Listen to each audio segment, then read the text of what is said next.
आज हम लोग जो है इंटीग्रेशन बाय सब्स्टिट्यूशन पढ़ेंगे।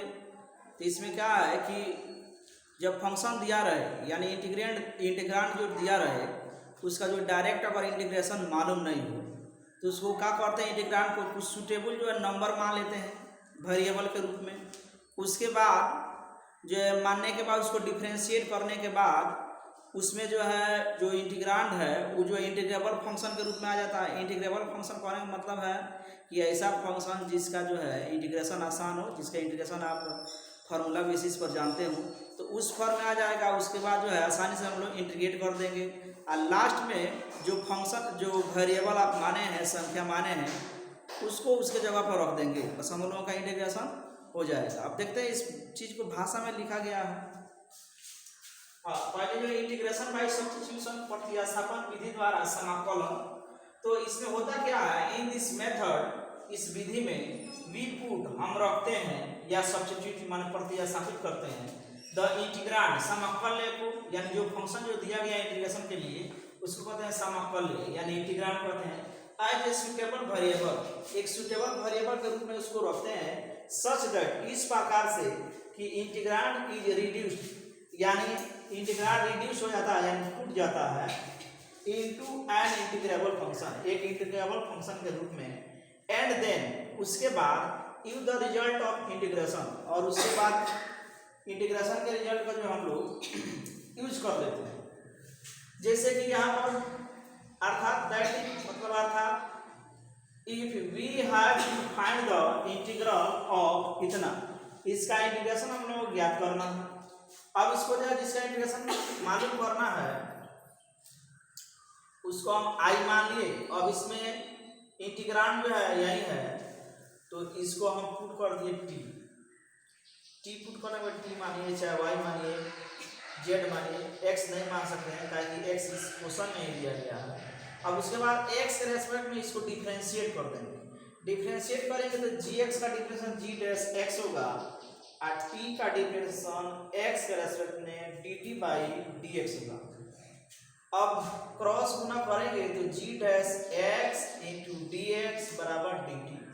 अब हम लोग जो है समीकरण जो है एक है इसको लेंगे, तो एक नंबर से आई इक्वल टू, तो एफ डैश जी एक्स माने किसको, तो टी को माने तो टी रख दिए। और उसके बाद यहाँ पर जो है g dash x into d x, तो इसके बदले यहाँ पर यही चीज है डी टी हो गया, तो यहाँ पर रहेगा डी टी।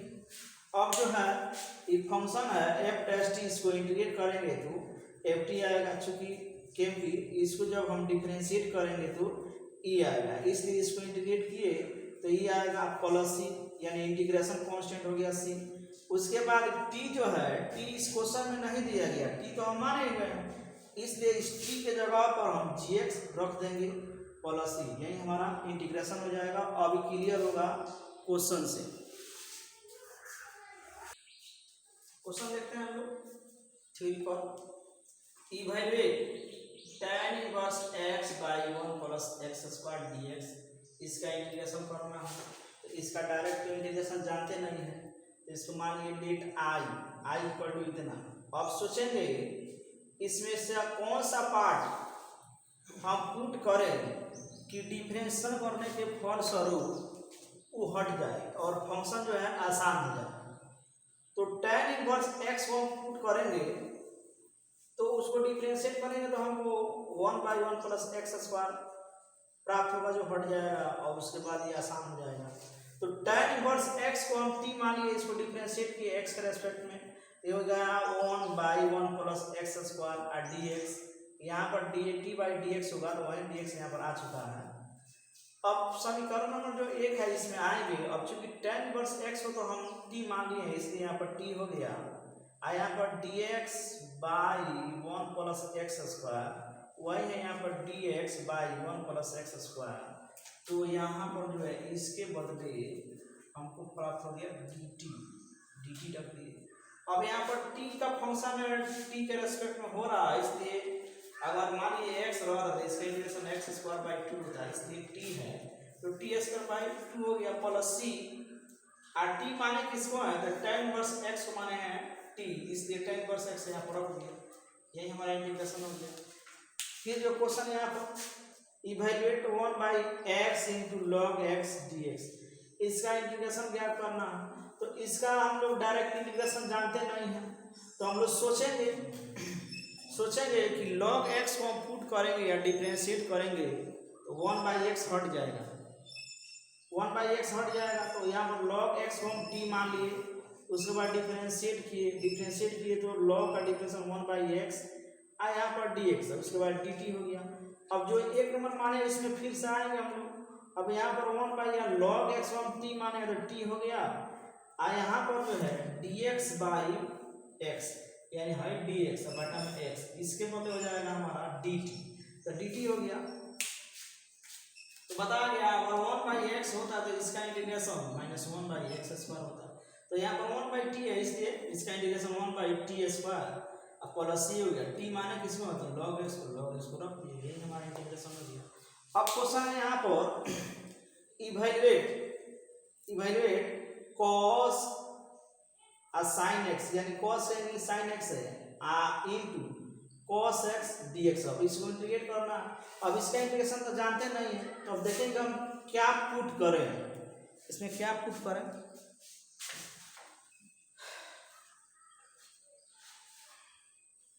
सॉल्यूशन जब करेंगे तो let I equal to cos या पर sin x into cos x dx, एक नंबर मान लेंगे।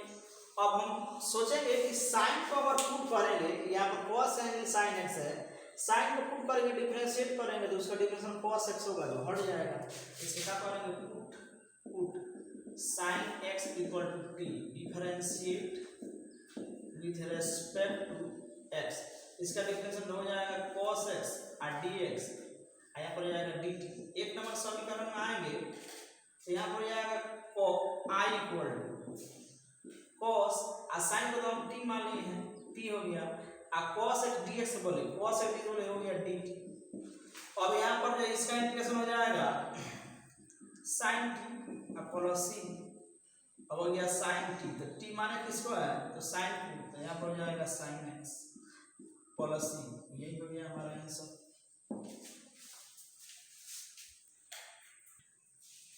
अब क्वेश्चन है इवेल्युएट e के power x cube into x² dx, इसका इंटीग्रेशन करना। तो लेट I इक्वल टू इतना। अब इसमें सोचेंगे किसको हम पुट करेंगे, कुछ इसमें से फंक्शन हट जाए, माने कुछ पार्ट हट जाए कि आसान हो जाए। तो x की फॉर्म t माने इसको डिफरेंशिएट करने के बाद ये हो जाएगा 3x² dx इंटू dt। यहाँ पर x² dx है, यहाँ पर तो 3 है, 3 रखो तो 3 को इधर भेज दिए, यानी x² dx इक्वल टू हो जाएगा dt/3। ऑप्शन नंबर 1 में आएंगे। अब e के पावर में x की फॉर्म t माने तो t हो गया, x² dx इक्वल हो जाएगा dt/3। अब यहाँ पर 1/3 कांस्टेंट है तो बाहर हो गया, बच गया e के पावर t dt। तो e के पावर x का इंटीग्रेशन e के पावर x होता है, इसलिए e के पावर t का इंटीग्रेशन e के power t plus c integral constant.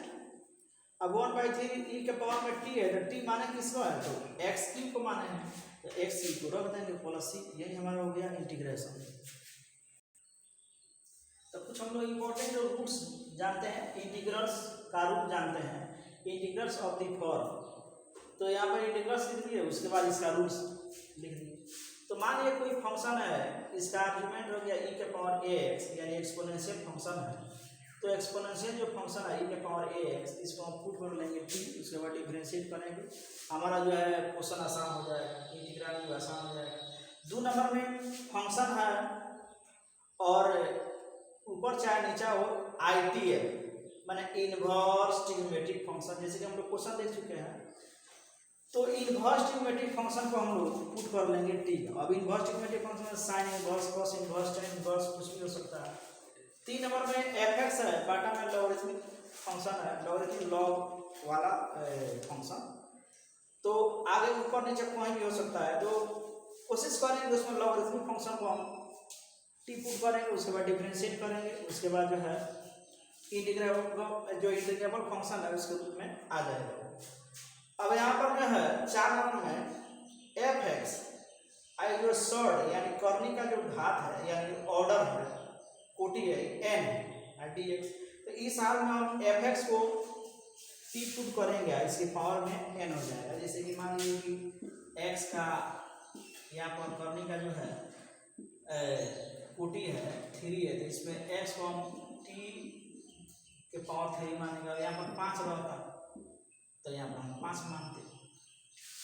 तो यही अब यहाँ पर एफ जी एक्स इस हाल में हम gx को हम पुट करेंगे t, और ये ध्यान में होना चाहिए कि gx जो है ट्रिग्नोमेट्रिक फंक्शन होना चाहिए। क्वेश्चन में हम लोग देखे थे कि cos का एंगल sin x था, गुना में cos x sin x को हम पुट किए थे t। अब एनसीईआरटी जो है 7.2 इसमें हम लोग क्वेश्चन कह रहे हैं, जो क्वेश्चन जो दिया गया है सब्स्टिट्यूशन मेथड कर दिया गया है। क्वेश्चन नंबर 1 है 2x by 1 plus x square का इंटीग्रेशन करना है। इसको हम पुट कर लिए, मान लिए कि i। अब हम लोग एक्स स्क्वायर को पुट कीजिएगा तो 2x हट जाएगा, लेकिन अगर 1 प्लस एक्स स्क्वायर भी उसको पुट कर लेते हैं तो कोई फर्क पड़ने वाला नहीं है, काहे कि 1 का डिफरेंशिएशन हो जाएगा 0। इसलिए हम 1 प्लस एक्स स्क्वायर को t मान लिए, इसको डिफरेंशिएट किए तो 1 का डिफरेंशिएशन 0 हम नहीं लिखे हैं, एक्स स्क्वायर का differentiation 2x into dx, t का डिफरेंशिएशन dt हो गया। अब समीकरण नंबर 1 को देखेंगे तो i equal to 2x into dx, 2x into dx बदले dt, इसलिए इसके बदले हम dt रख दिए, और इसको तो हम t मान लिए हैं t। तो हम जानते हैं कि 1/x का इंटीग्रेशन जो होता है log x होता है, इसलिए 1/t का इंटीग्रेशन log t का मॉडुलस हो गया प्लस c। अब यहाँ पर t के बदले 1 प्लस एक्स स्क्वायर, यहाँ पर मॉडुलस नहीं लिखे हैं इसलिए कि हमको मालूम ये हो गया कि कभी नेगेटिव नहीं होगा, ताकि यहाँ पर स्क्वायर है उसमें भी 1 जुड़ रहा है, इसलिए यहाँ पर मॉडुलस नहीं लिखे हैं प्लस c। 3 नंबर क्वेश्चन है, 2 नंबर क्वेश्चन जो हो जाएगा log x को जो पुट कर देंगे t 1/x हट जाएगा। 3 नंबर क्वेश्चन है, यहाँ पर ऐसा है, इसमें भी log मिला हुआ है, x को कॉमन निकाल दिए। अब देखें कि log x को अगर पुट कीजिएगा तो 1/x तो हट जाएगा, लेकिन अगर 1 प्लस log x भी अगर पुट करते हैं तो कोई फर्क पड़ने वाला नहीं है, इसलिए इसको जो हम लोग पुट करते हैं 1 प्लस log x को t पुट किए, डिफरेंशिएट किए तो 1 का डिफरेंस 0 है, log x 1/x dx dt। अब समीकरण नंबर 1 में चलते हैं तो dx/x बदले हम dt लिख दिया, इसको तो हम t मानेंगे तो t लिख दिए, और फिर 1/t, तो 1/t का इंटीग्रेशन log t का मॉडुलस। अब यहाँ पर t जो माने हैं यानी इसको माने तो रख दिए, इसका मॉडुलस कर दिए प्लस c। क्वेश्चन नंबर 5 है sin ax plus b plus cos ax plus b। अब इसको बनाएंगे, अब इसमें से हम किसी को भी पुट कर सकते हैं, हम साइन पुट किए हैं, काहे कि साइन का डिफरेंशिएशन जो होता है पॉजिटिव होता है, इसमें नेगेटिव होता है, माइनस साइन होता है, तो झंझट हो जाएगा, इसलिए साइन को पुट मान लेते हैं। sin ax plus b equal to t, इसको डिफरेंशिएट करेंगे तो cos ax प्लस b, फिर इसको भी तो डिफरेंशिएट करना होता है, a होता है, ये यहाँ पर लिख दिए, और dx हो गया और dt। यहाँ पर देखिए गुना में cos ax plus b dx, यहाँ पर एक्स्ट्रा a हो गया, इसलिए a को इधर भेज देते हैं, यहाँ पर dt/a। समीकरण नंबर 1 में आएंगे तो इसको मान लिया t, तो t लिख दिए, और cos ax plus b dx बदले हो जाएगा dt/a। तो a जो कांस्टेंट है तो 1/a बाहर, और t का इंटीग्रेशन t² प्लस c, अब हो जाएगा 1/2a, और t माने किसको है तो साइन को माने, तो साइन हो गया, साइन का स्क्वायर एंगल हो जाएगा ax plus b plus c, ये हो गया इंटीग्रेशन। क्वेश्चन नंबर 6 है रूट ax प्लस b, इसका इंटीग्रेशन करना है। तो बताए कि रूट आई इसका जो ऑर्डर अगर n है तो इसको पुट करना है t का पावर n, तो यहाँ पर 2 छुपा हुआ है, इसमें पुट किए x plus b equal to t², इसको डिफरेंशिएट किए x के रेस्पेक्ट में, तो ये हो जाएगा आपका एक कांस्टेंट बार x का डिफरेंशिएशन हो जाएगा 1, तो हो जाएगा a dx, आई हो जाएगा इसका डिफरेंशिएशन 2t इंटू dt। यहाँ पर सिर्फ dx है इसलिए a को इधर भेज दिए, तो हो जाएगा यहाँ पर बाटा। अब समीकरण 1 को देखें तो इसको तो t² माने तो t² अंडर रूट हो गया, और dx बदले इसको रख दिए, अब 2/a बाहर हो गया, इसका रूट जो है t हो गया, t अपने से पहले से dt। अब t को गुना होगा t² dt, अब इसका इंटीग्रेशन t³ ये अपने जगह पर, अब यहाँ पर आइए, अब हम पुट किए x plus b equal to t², तो टी इक्वल टू क्या होता है, ये पावर इधर आएगा तो इसके पावर में 1/2 हो जाएगा, डिग्री 1/2। अब इसको ला करके टी का वैल्यू इसमें रख रहा हूँ, यहाँ पर 2/3 हो गया। अब टी का वैल्यू हो गया ax प्लस b, इसका पावर 1/2 यहाँ पर, अब पावर यहाँ पर 3 है तो 3 लिख लो।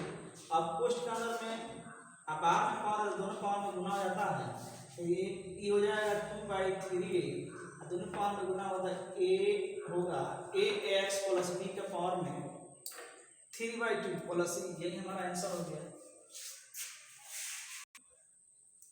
क्वेश्चन नंबर 7 है, तो मान लिया let i equal to x into root under x plus 2 dx है, तो रूट है इस पार्ट को x प्लस 2 को t स्क्वायर मान लीजिए। अब इसमें जो है इसको जब डिफरेंशिएट किए तो x का डिफरेंस तो 1 होता है, तो dx इक्वल टू हो जाएगा 2t इंटू dt। अब सिर्फ यहाँ पर dx है लेकिन यहाँ पर है x, अब इस x को भी निकालना पड़ेगा। तो देखें हम x plus 2 equal to t square, इसलिए x equal to t square minus 2, तो यहाँ पर हो गया। तो अब यहाँ पर हम चलेंगे समीकरण 1 को x बोलो हम इसको रख देंगे टी स्क्वायर माइनस 2 और dx बोले 2t या dt, 2t या dt। अब 2 कांस्टेंट बाहर हो गया, इस t से इसमें गुना कर देते हो जाएगा t क्यूब माइनस 2t। अब इसका इंटीग्रेशन करेंगे t का पावर 4/4 माइनस 2, इसका इंटीग्रेशन t स्क्वायर बाई 2 से 2 कट गया। अब 2 से गुना करेंगे तो 4 2 से कटेगा तो 1/2 t का पावर 4, 2 से 2 कट गया है, 2 से गुना करेंगे तो क्या हो जाएगा minus 2t square plus c। अब t जिसको माने इसको रख लेंगे। अब यहाँ पर जो है t का पावर 4 यानी t का वैल्यू अगर निकालना चाहें तो ये स्क्वायर इधर आएगा, ये हो जाएगा x प्लस 2 माने x प्लस 2 का पावर में 1/2।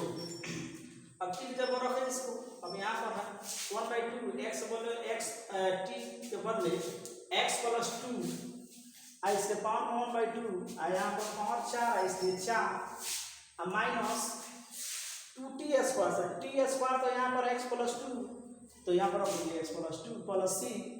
अभी जो है दोनों पावर में गुना होता है कटेगा तो ये हो जाएगा 1/2 x प्लस 2 का होल स्क्वायर माइनस 2 से गुना करेंगे तो माइनस 2x होगा और माइनस 4 हो जाएगा प्लस c।